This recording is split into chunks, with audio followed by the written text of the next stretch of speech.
علوموں کا خزانہ ہے، اسے دیوبند کہتے ہیں۔ لیکن اس کے علاوہ دنیا بھر کے اندر مساجد کا بنوانا یا مساجد کا تعمیر کرنا یا مساجد کی بلند عمارت نقش و نگار کرنا، کیا یہ شرعاً جائز ہے؟ کیا یہ شرعاً درست ہے؟ ہاں درست ہے۔ فی بیوت اذن اللہ ان ترفع، حق سبحانہ و تعالی اپنے گھروں کے بارے میں اذن اللہ اجازت دے رہے ہیں، یہ نہیں فرمایا کہ حکم دے رہے ہیں، اجازت یا امر اللہ، فرمایا اذن اللہ، اللہ پاک ان کو اجازت دے رہے ہیں کیا؟ ان ترفع، یہ کہ تم مساجد کو، اللہ کے گھر کو بلند کرو۔ بلند کرنے کی تفسیر دو طریقے سے کی گئی ہے۔ ایک تفسیر ہے آباد کرنے کے اعتبار سے، نماز پڑھنا، ذکر کرنا، تلاوت کرنا، واعظ و نصیحت کرنا، یعنی مسجد کو آباد کرنا۔ دوسری تفسیر ترفع، بلند کر لینا، اور یہ بلند کرنا، تعمیر کرنا، نقش و نگار کرنا۔ حضرت عثمان غنی رضی اللہ تعالی عنہ نے اپنے دور خلافت کے اندر مسجد نبوی کو از سر نو تعمیر کیا اور اس کے اوپر کافی پیسہ لگایا۔ ولید بن مالک رحمہ اللہ نے ملک شام کے اندر مسجد تعمیر کروائی اور اس تعمیر مسجد کے اندر اپنے ملک کا جو آمدن تھی، اپنی ملک کے اندر جو آمدن آتی تھی، اس سے 3 گنا زیادہ آمدنی مسجد کی تعمیر میں لگائی۔ گویا تعمیر مسجد کر لینا، مسجد کو خوبصورت بنا لینا، اس کی بھی گنجائش ہے، اس کی اجازت ہے۔ اور حضرت نبی کریم صلی اللہ علیہ وسلم نے فرمایا من بنا مسجدا یبتغی بہ وجہ اللہ، جو آدمی مسجد کو تعمیر کرے گا، یبتغی بہ، اس تعمیر مسجد سے اس کی منشا یہ ہے، اس کی خواہش یہ ہے، اس کی چاہت یہ ہے، یبتغی بہ وجہ اللہ، اللہ کی خوشنودی مراد ہے، اللہ کی رضا مراد ہے، نمو مراد نہیں ہے، ریاکاری مراد نہیں ہے، دکھلاوا مراد نہیں ہے، دنیا والوں کو دکھانا مقصود نہیں ہے، بلکہ وجہ اللہ، اللہ کی خوشنودی اس کو مراد ہے۔ تو ایسے آدمی کے بارے میں میری زبان نہیں کہے گی، آپ کی زبان نہیں کہے گی، بلکہ وہ زبان کہہ رہی ہے، وہ کلام کہہ رہا ہے، وہ فرمان ہے، وہ ارشاد ہے، جس ارشاد کے بارے میں میرا ایمان ہے، آپ کا ایمان ہے، میرا یقین ہے، آپ کا یقین ہے۔ دنیا کے انسانوں کی بات، دنیا کے انسانوں کی زبان غلط ہو سکتی ہے، بیکار ہو سکتی ہے، فضول ہو سکتی ہے، رائگاں ہو سکتی ہے، لیکن سرکار دو عالم صلی اللہ علیہ وآلہ وسلم کی زبان مبارک سے نکلے ہوئے الفاظ اللہ کا فیصلہ ہے۔ لہذا اس فرمان نبوی پر، اس فرمان نبوت پر ایمان رکھتے ہوئے ہم یقین کرتے ہیں، ہم ایمان رکھتے ہیں، لاکھوں کی ضرورت نہیں، کروڑوں کی ضرورت نہیں، اگر ایک انسان، ایک اللہ کا بندہ بنائے بیت اللہ کے لیے، خانہ خدا کی تعمیر کے لیے، یبتغی وجہ اللہ کے لیے، اللہ کی خوشنودی کو حاصل کرنے کے لیے، اللہ کی رضا کو حاصل کرنے کے لیے پوری تعمیر نہیں، ایک اینٹ دیتا ہے، ایک سیمنٹ کی گتھی دیتا ہے۔ اللہ سبحانہ و تعالیٰ کے نبی ارشاد فرماتے ہیں، اور یہ روایت میرے پاس موجود نہیں، بخاری کے اندر یہ روایت موجود ہے، مسلم کے اندر یہ روایت موجود ہے، بَنَى اللَّهُ لَهُمْ بَيْتًا فِي الْجَنَّةِ، اللہ سبحانہ و تعالیٰ اس آدمی کے لیے جنت کے اندر گھر بنا۔ تو کیا ہم یہ سمجھ لیں گے مسجد میری ہو، تعمیر امریکہ والے کریں، مسجد میری ہو، تعمیر یورپ والے کریں، مسجد میری ہو، تعمیر افغانستان والے کریں، مسجد میری ہو اور تعمیر لندن والے کریں، یہ ہماری نادانی ہوگی، یہ ہماری کم فہمی ہوگی۔ بتاؤ اس انسان سے بڑا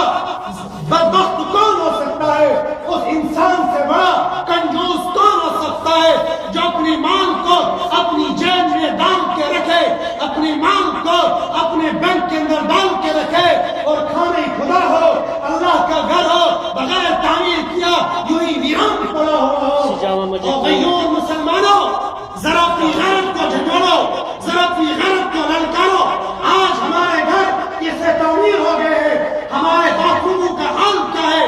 ہمارے باتھ روموں کے اندر مرمر لگا ہوا ہے، ہمارے کچنوں کے اندر مرمر لگا ہوا ہے، ہمارے فلیٹ بنے ہوئے ہیں، ہماری بلڈنگیں بنی ہوئی ہیں، ہماری تعمیرات بنی ہوئی ہیں، لیکن جب تعمیر خدا کا مسئلہ آ جائے، جب خانہ خدا کا مسئلہ آ جائے، جب بیت اللہ کی تعمیر کا مسئلہ آ جائے، جب اللہ کے گھر کا مسئلہ آ جائے، تو ہماری نگاہیں لوگوں پر کیوں پڑتی ہے؟ ہماری نگاہیں حکومت پر کیوں پڑتی ہے؟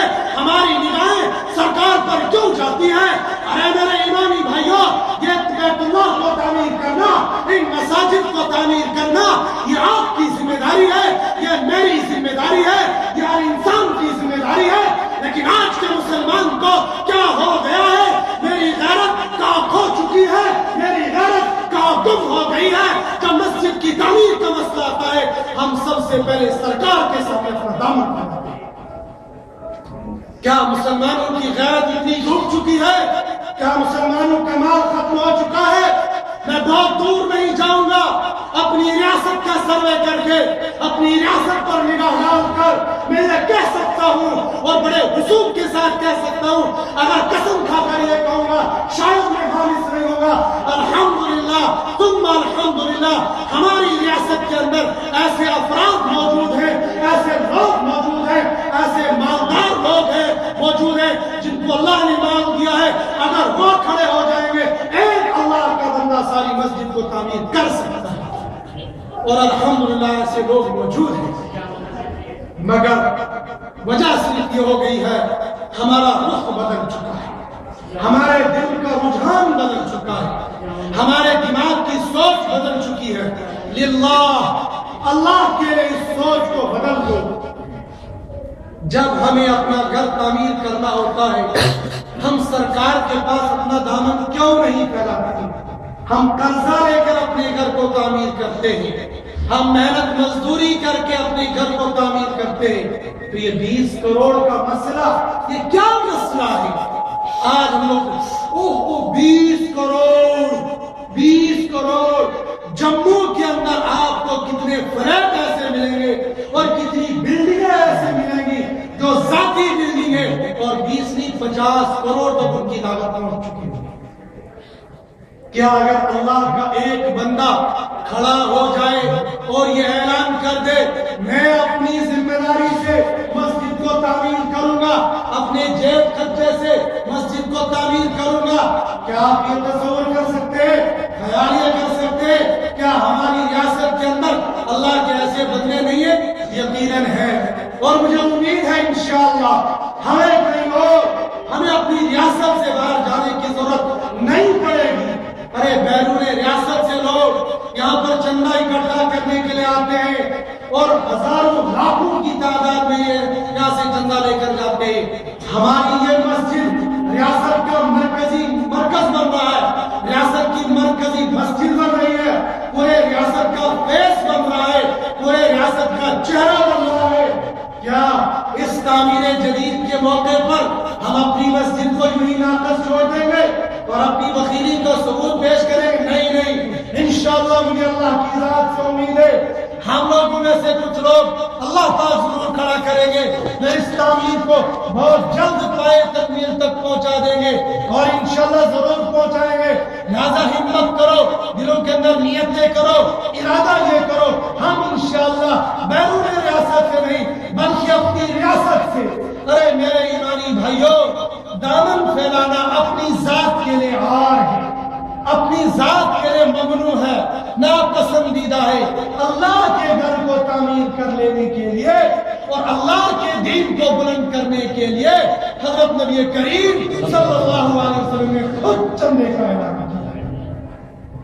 میں گزارش کروں گا اپنے ان خادمان قوم سے جنہوں نے اپنی زندگیوں کو قوم کی خدمت کے لیے وقف کر دیا ہے، اور اللہ نے ان کو مال بھی بہت دیا ہے، وسائل بھی بہت دیے ہیں، یار و دوستی کا حلقہ بھی بڑا ہے۔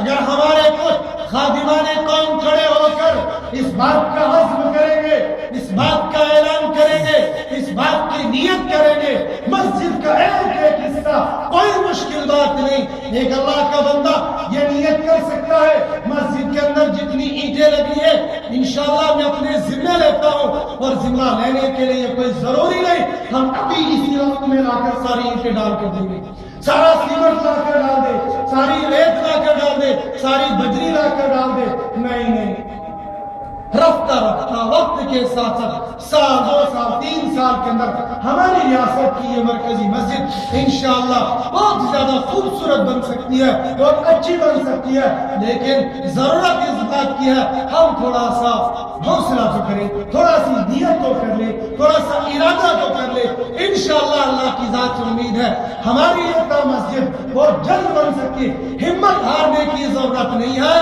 بزدل بننے کی ضرورت نہیں ہے۔ ارے میں فقیر انسان ہوں، میری جیب میں روپیہ نہیں ہے، میں اللہ کی ذات پر بھروسہ کر کے یہ کہہ سکتا ہوں اگر تڑا میرے سر کے اوپر آپ ڈال دیں گے انشاءاللہ یہ مسجد میں چندہ مانگ کر لوگوں سے مانگ کر تعمیر کر سکتا ہوں۔ جن لوگوں کو اللہ نے دیا ہے کیا وہ نہیں کر سکتے؟ یقیناً کر سکتے۔ مجھے اللہ کی ذات سے امید ہے اس وقت بہت سارے ہمارے اللہ کے بندے وہ دلوں کے اندر یہ نیت لے کر بیٹھے ہوں گے اعلان کر کے چندہ دے دینا یہ بھی جائز ہے، اور خفیہ دے کر چندہ دے دینا یہ بھی جائز ہے۔ اگر کوئی چندہ لے سکتے دینے کی نیت کرتا ہے، ارادہ کرتا ہے، وہ پرچی کے ذریعے سے اپنے آپ کا اظہار کر سکتا ہے میں اتنا دے سکتا ہوں، میں اتنی معاونت کر سکتا ہوں، اور اگر ایسے نہیں تو نیت یہ کر لو انشاءاللہ یا اللہ آج میں اس تعمیر جدید کے حصے کے اندر پہلا جمعہ ادا کر رہا ہوں، اے اللہ تیرے اس گھر کے اندر او خدا تیرے نبی نے فرمایا ہے جریر کے اندر، بیہقی کے اندر اور تبری کے اندر حضرت انس رضی اللہ تعالی عنہ کے حوالے سے تفسیر مظہری نے یہ روایت نقل کی ہے کہ حضرت نبی کریم صلی اللہ علیہ وآلہ وسلم نے فرمایا کہ مسجد میں آنے والا اللہ کا بندہ یہ اللہ کا مہمان ہوتا ہے، اور میزبان کے اوپر مہمان کا حق ہوتا ہے۔ کیا ہمارے گھر کے اندر مہمان آتا ہے ہم اس سے پوچھتے ہیں آپ کھانے میں سبزی لیں گے، گوشت لیں گے، دال لیں گے، چاول لیں گے، روٹی لیں گے، کیا لیں گے؟ پھر آپ کھانے والا تیز لیں گے، نارمل لیں گے یا بالکل پھیکا لیں گے؟ آپ کو کوئی پرہیز تو نہیں، گویا کھانا اس کی منشا کے مطابق ہم کھلاتے ہیں۔ جب رات کو سونے کا نمبر آئے گا ہم اس کو پوچھتے ہیں آپ بیڈ پر سونا پسند کرتے ہیں، آپ فرش پر لیٹنا پسند کرتے ہیں؟ جیسے وہ کہتا ہے ویسے ہم اس کے سونے کا انتظام کرتے ہیں۔ یہ ہے میزبان کے اوپر مہمان کا حق، اور یہ انسان کی شایع نشان، اللہ کی شایع نشان یہ ہے بندہ جب مسجد کے اندر آئے گا اور اللہ کے سامنے یہ فرمائے گا، یہ عرض کرے گا، یہ دعا اور درخواست کرے گا ربا تو جانتا ہے میری جیب میں کچھ بھی نہیں ہے، میرے بینک میں کچھ بھی نہیں ہے، مسا جو تنخواہ آتی ہے بس وہ میں خرچ کر کے اپنے بال بچوں کی پرورش کرتا ہوں، مگر ربا میرا یہ جذبہ بن گیا، میری یہ نیت بن گئی، میرا یہ ارادہ بن گیا کہ میں تیرے اس گھر کی تعمیر کے لیے اتنی مدد کروں گا اور اتنی اس طریقے سے مدد کروں گا۔ ربا اس ارادے کو پائے تکمیل تک پہنچانے والی ذات تیری ہے، ربا میری اس نیت کو پورا کر دے۔ تو کیا رب ہماری اس نیت کو ٹھکرا دے گا؟ ارے میرے ایمانی بھائیو، رب سے بڑا کریم کون ہے؟ رب سے بڑا محسن کون ہے؟ رب سے بڑا رحیم کون ہے؟ جب بندہ اللہ کے گھر کے اندر آ جاتا ہے اور دعا مانگنے کے لیے ہاتھ کھڑے کر دیتا ہے تو رب یہ فرماتا ہے میں اس کو واپس نہیں لوٹاؤں گا۔ اور خاص طور پر میرے بزرگ یہاں پر موجود ہے جن کی داڑھی سفید ہو چکی ہے، ان سفید داڑھی والوں کے بارے میں رب کائنات کے محبوب حضرت نبی کریم صلی اللہ علیہ وسلم نے ارشاد فرمایا جب سفید داڑھی والا رب کے سامنے ہاتھ پھیلاتا ہے تو رب یہ فرماتے اس بوڑھے بزرگ کی ہاتھ کو خالی لوٹاتے ہوئے مجھے شرم آتی ہے، لہذا جو اس نے مانگا میں نہیں کر میرے ایمانی بھائیوں، وہ واقعہ آپ نے سنا ہوگا، ایک اندھا مانگتے مانگتے پہنچ گیا، ایک آواز لگائی، وہ اللہ کے بندے دے دے کچھ اس فقیر کو، اندر سے کوئی آواز نہیں آئی۔ پھر تھوڑی دیر کے بعد اعلان کیا، وہ اللہ کے بندے اللہ کے نام پر دے دے، کوئی آواز نہیں آئی۔ پھر کہنے والے بچے نے کہا، او بابا، یہ کسی انسان کا گھر نہیں ہے، یہ رب کائنات کا گھر ہے۔ اس اندھے بوڑھے فقیر کو شرم آ گئی، اس نے پیالہ پھینک دیا، مسجد کے اندر داخل ہو گیا اور گھنٹوں روتے اور گر گراتے ہوئے رہا۔ اور پھر یہاں سے نکلا اور بچے نے پوچھا، بوڑھے ابا پیالہ کیوں پھینک دیا؟ کہا جب رب کے دربار میں آ گیا، اب مخلوق سے مانگنے مجھے شرم آ جاتی ہے، اب رب سے مانگتا ہوں۔ کیا جب ہم یہ نیت کریں گے ربا ہم نے تجھ سے لینا ہے اور تیرے گھر پر لگانا ہے، کیا رب ہمیں خالی کر دے گا؟ بس نیت کرنے کی ضرورت ہے۔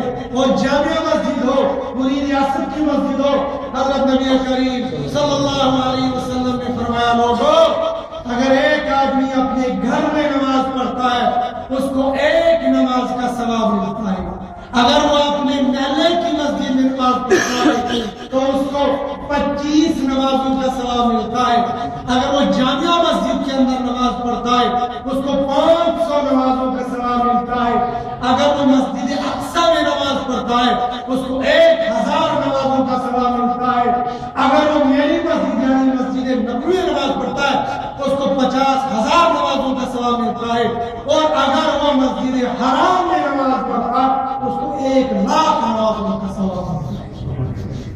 ہم ہر نماز اسی بیت اللہ کی طرف رخ کر کے آ کر نماز پڑھ لیتے ہیں جب ہم نیت ارادہ کر لیں گے۔ مجھے امید ہے اللہ کی ذات عالی سے آپ میں سے ہمارے بہت سارے بھائیوں نے، بہت سارے اللہ کے محبوب بندوں نے، سارے انسانوں نے یہ نیت کی ہوگی، ہم اپنے اپنے طور پر اس مسجد کی تعمیر میں حصہ لیں گے۔ یوں تو اس وقت ہمارا اوقاف اسلامیہ جموں اس میں بڑھ چڑھ کر حصہ لے رہا ہے، اس کی نگرانی میں یہ کام ہو رہا ہے اور الحمدللہ اچھی نگرانی کے ساتھ کام کر رہے ہیں، لیکن میں یہ کہوں گا، میں یہ عرض کروں گا، ٹھیک ہے اگر مسجد اوقاف کی ذمہ داریوں میں سے مساجد کو بھی بنانا ہے، لیکن کیا خوب ہوتا میرے جیب میں سے اس مسجد کی تعمیر میں حصہ رہتا ہے۔ ان کے حصے میں جتنا وہ لگا رہے ہیں وہ لگائیں گے، لیکن اصل کمال بہت سارے لوگوں کو یہ غلط فہمی میں مبتلا ہے۔ ان کا یہ کہنا ہے، میں کئی مرتبہ اس بات کو صاف کر چکا، واش کر چکا، لیکن پھر بھی ہمارے بہت سارے بھائی اس غلط فہمی میں ہے کہ سرکار نے اوقاف کو یا مسجد کمیٹی کو 17 کروڑ روپے دے چکے ہیں۔ یہ غلط ہے، کوئی پیسہ ہمیں نہیں ملا ہے۔ اور میں آپ سے گزارش کروں گا، پہلے میں نے عرض کر دیا، ارے سرکار کے اتنے دنیا بھر کے کام آپ نہیں دیکھتے؟ آپ جمعے کی نماز پڑھ کر باہر نکلتے ہیں، آواز ایسی لگتی ہے، بھوک سے مر گئے، پیاس سے مر گئے، مکان کے بغیر مر گئے، وہ بیچارے سڑکوں پر مانگ رہے، سرکار کا کام ہے ان بیچاروں کے کھانے کا انتظام کرتا، ان کے رہنے کا انتظام کرتا۔ جب ہم یہ کہتے ہمیں دے دو، ان کو کیا دے گا؟ سرکار کا کام ہے تعلیمی اداروں کو اجاگر کرنا، سرکار کا کام ہے لوگوں کی سہولیات، ہاسپٹل ہو، دیگر چیزیں ہو، یہ تعمیر کرنا۔ مساجد یہ مذہبی عبادت گاہیں، یہ مذہبی عبادت گاہیں، ان کو تعمیر کرنا میرا اور آپ کا کام ہے۔ اور بڑے دکھ کے ساتھ یہ کہنا پڑتا ہے، دیگر مذاہب والے لوگ جب اپنی عبادت گاہوں کو بناتے ہیں، مجھے نہیں لگتا ہے وہ سرکار کے سامنے اپنا دامن اس طریقے سے پھیلاتے جس طریقے سے ہم پھیلاتے۔ یہ شرم کی بات ہے، یہ حیا کی بات ہے، یہ بغیرتی کی بات ہے۔ ہم تو بڑے غیور لوگ ہیں، ہم تو غیرت مند مسلمان لوگ ہیں، ہم تو وہ لوگ ہیں، ہم تو ان کی اولاد میں سے جنہوں نے اپنے گھر کا سارا ساز و سامان نکال کے یہ کہا تھا میرے گھر کے اندر اللہ اور اللہ کے رسول کا نام رہ گیا، باقی سب راہ خدا میں وقت ہے۔ کیا ہم اس ابوبکر کا نام لینے والے نہیں ہیں؟ ہم لوگ ہیں اس کا نام لینے والے، عمر فاروق کا نام لینے والے۔ ان لوگوں نے اپنا سب کچھ دین کی اشاعت کے لیے، دین کے تحفظ کے لیے، علیہ کلمت اللہ کے لیے نکال دیا تھا۔ مسجد کی تعمیر کے لیے حضرت نبی کریم صلی اللہ علیہ وآلہ وسلم نے خود کام کیا ہے۔ آج ہم لوگ بڑے صاحب ہو گئے، مسجد کی کام کے لیے، مسجد کی تعمیر کے لیے میں اینٹ نہیں اٹھاؤں گا، میں پتھر نہیں اٹھاؤں گا۔ میں داد دیتا ہوں لوگوں کو اور مبارکباد دیتا ہوں اور لوگوں کو، خاص طور پر اس نوجوان طبقے کو جو مسجد کی تعمیر کے لیے دن اور رات محنت کر رہا ہے، کرتا رہا۔ خاص طور پر اس مسجد کی تعمیر کے لیے ہمارے خاص طور پر تارات کھٹیکا کے نوجوانوں نے جان توڑ محنت کی ہے، اللہ اس کے اجر دے گا۔ احسان عبدالاحسان، احسان کا بدلہ تو اللہ ہی دیں گے، لیکن ہم تشکر کے طور پر، تحدید بنیامہ کے طور پر ان نوجوانوں کو داد دیتے جو دن میں اپنے دفتروں میں جاتے تھے، دن میں مزدوری کرتے تھے، لیکن رات میں آ کر اس پرانی بلڈنگ کو منہدم کرنا، اس کو توڑنا، یہ خالص اور خالص نوجوانوں کا کام ہے۔ اللہ ان کی زندگیوں میں برکت دے دے اور ان کی جو حاجت ہے ان کو پورا کر دے۔ ایسے مجھے اور آپ کو ہر ایک کو یہ چاہیے، ہم مسجد کی تعمیر میں مال سے، جان سے، وقت سے، جس بھی اعتبار سے ہو سکے ہم مسجد کی تعمیر میں حصہ لیا کریں گے۔ یہ بغیر گزرا دور اور بہت کا زمانہ آ گیا ہے، ہر لوگ، ہر انسان یہ سمجھتے بس مسجد کی دیکھ ریکھ کرنا یہ مسجد کے متولی کا کام ہے، یہ تعمیر کمیٹی کا کام ہے، یہ مسجد کمیٹی کا کام ہے، یہ مؤذن کا کام ہے، یہ امام کا کام ہے، یہ چوکیدار کا کام ہے۔ نہیں میرے ایمانی بھائیوں، یہ تو نظام کو سنبھالنے کے لیے یہ ساری چیزیں بنائی جاتی ہیں، ورنہ ہر مسلمان اس بات کا ذمہ دار ہے۔ میرے ایمانی بھائیوں، میں جو پوچھنا چاہتا ہوں، آج کا مسلمان یہ کیسے کہتا ہے کہ مسجد کی صفائی نہیں ہوئی ہے، چوکیدار نے صفائی کیوں نہیں کی؟ یہ بڑی دکھ کی بات ہے۔ کیا سارا کام چوکیدار نے کرنا ہے؟ کیا سارا کام مؤذن نے کرنا ہے؟ کیا سارا کام مسجد کے متولی نے کرنا ہے؟ کیا ایک ایمان والے کی ذمہ داری مسجد کی دیکھ ریکھ نہیں ہے؟ اور میرے ایمانی بھائیوں، جہاں بنا اللہ بیتن فی الجنہ، جہاں تعمیر مسجد مراد ہے، وہاں مسجد کی دیکھ ریکھ بھی مراد ہے۔ مسجد کی ڈیکوریشن کرنا، مسجد کی صفائی کرنا، مسجد کی دیکھ ریکھ کرنا، یہ بھی ہماری ذمہ داری ہے۔ مجھے امید ہے اللہ کی ذات عالی سے ہم میں سے بہت سارے ساتھیوں نے مسجد کی تعمیر کے سلسلے میں بھی نیتیں کی ہوں گی اور مسجدوں کو آباد کرنے کے لیے جہاں ہمیں نماز کے ساتھ، عبادت کے ساتھ ان کو آباد کرنا ہے، ایسے تعمیری اعتبار سے بھی ہم انشاءاللہ ان کو آباد کرتے رہیں گے۔ اللہ پاک مجھے بھی آپ کو بھی عمل کرنے کی توفیق نصیب فرمائے۔ اس موقع پر میں آپ کے سامنے اپنے سابق امام صاحب کو ان کی ساری زندگی کی ایک تمنا تھی، ساری زندگی ایک خواہش تھی، بار بار وہ اعلان کرتے تھے کہ بھائی مسجد کی توسیع کے لیے، مسجد کی توسیع کے لیے جو ڈپارٹمنٹ حضرات تھے ان سے، محلے والوں سے، تمام مصلین سے وہ گزارش کرتے رہتے تھے مسجد کی توسیع کی جائے۔ زندگی نے ان کے ساتھ وفا نہ کی، وہ اس وقت قبر کے اندر آرام فرما رہے ہیں اور مجھے اللہ کی ذات سے امید ہے اس وقت ان کی روح باغ باغ ہو رہی ہوگی، خوش ہو رہی ہوگی۔ لہذا ہمارے اوپر بھی ذمہ داری ہے، ہم امام صاحب کو اپنی دعاؤں میں اور خاص طور پر اپنی جمعے کی نماز میں ضرور یاد رکھیں گے اور ان کے لیے دعائیں کریں گے، ان کے اہل و عیال کے لیے دعائیں کریں گے جن نے اپنی ساری زندگی مسجد کی تعمیر کے لیے وقف کی تھی، ان کی زندگی میں اس کی توسیع نہ ہو سکی اور وہ اس وقت جنت کے اندر خوش ہوں گے۔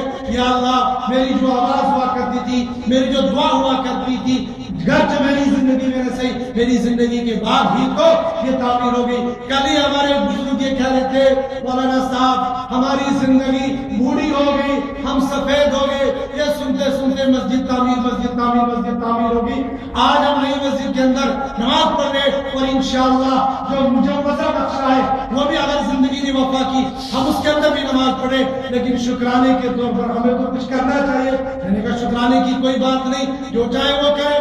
ہمارے ساتھیوں نے کھجور بانٹنے شروع کر دیے باہر کہ بھائی یہ خوشی کا موقع ہے، تو خوشی کے موقع پر بندہ ایسا کام کر سکتا، تو بھاری چندہ بھی مانگ رہے تھے، اس لیے یہ خوشی کا موقع ہے، تو اس موقع پر، خوشی کے موقع پر جہاں تعمیر مسجد کو یاد رکھ لیں، ویسے ہمیں حضرت مولانا اعظم صاحب قاسمی رحمۃ اللہ علیہ رحمۃ واسعہ کو بھی یاد رکھنا چاہیے۔ اللہ پاک مجھے آپ کو عمل کرنے کی توفیق عطا فرمائے۔ اور بہت سارے لوگ دنیا سے چلے گئے ہیں، خاص طور پر ہمارے محلے کے اندر پروفیسر سلطان محمد خان صاحب مرحوم کی زوجہ محترمہ بھی اسی ہفتے انتقال کر رہی ہے. ان کے گھر والوں نے بھی ایصال ثواب کے لیے اور دیگر لوگوں نے ایصال ثواب کے لیے دعا کی درخواست کی ہے. انشاءاللہ نماز کے بعد سب کے لیے ایصال ثواب بھی اور صحت یابی کے لیے دعا کی جائے. علوموں کا خزانہ ہے اسے دیوبند کہتے ہیں.